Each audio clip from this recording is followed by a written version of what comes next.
والسلام على أشرف الأنبياء والمرسلين سيدنا محمد وعلى آله وصحبه وسلم. أولا نرحب بالضيوف الحاضرين من كل مكان، كما نرحب بالأخوة أبناء قريتنا الطيبة. وبهذه المناسبة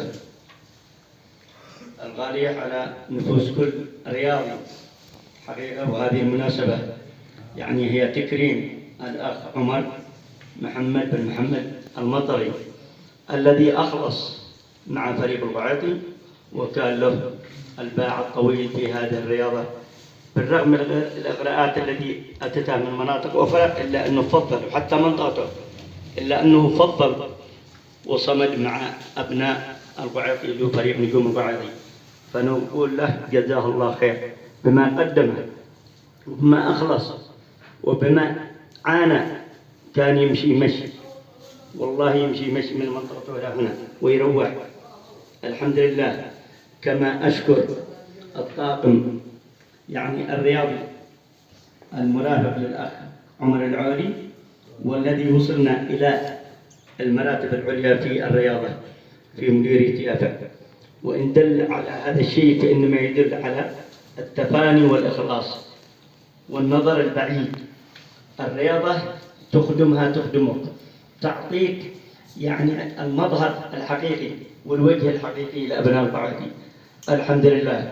كما نشكر الداعمين والذي كان لهم الأساس الحقيقي في الرياضة، وبدون الدعم السخي والله لن نستطيع أن نصل إلى ما وصلنا إليه.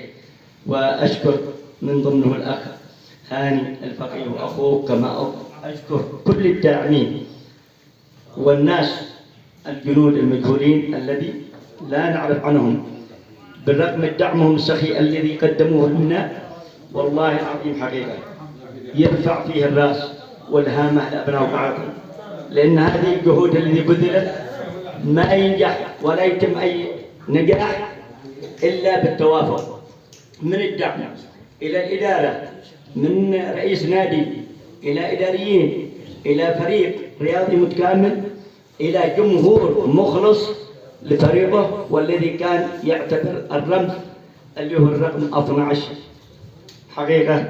فأنا ما بطيل، كما أشكر الأخ مدير الرياضة في مديرية يافا الأخ صالح عبد الرب الميسري والأخ عبلي، وكما أشيد بأهل المطري جميع، ولهم الفخر أن يفتخروا بهذا الولد الذي حقيقة وصل إلى المستوى العالي.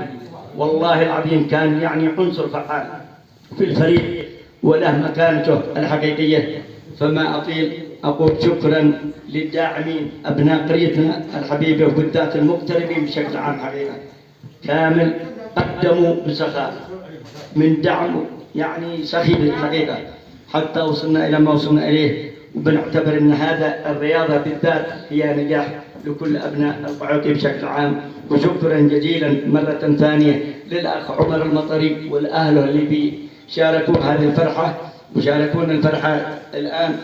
ومع هذا بنودعه يعني حقيقة، وبنقول الله معه إن شاء الله يوفقه في مستقبله الآن العملي، وهو متجه تقريبا إلى القربة.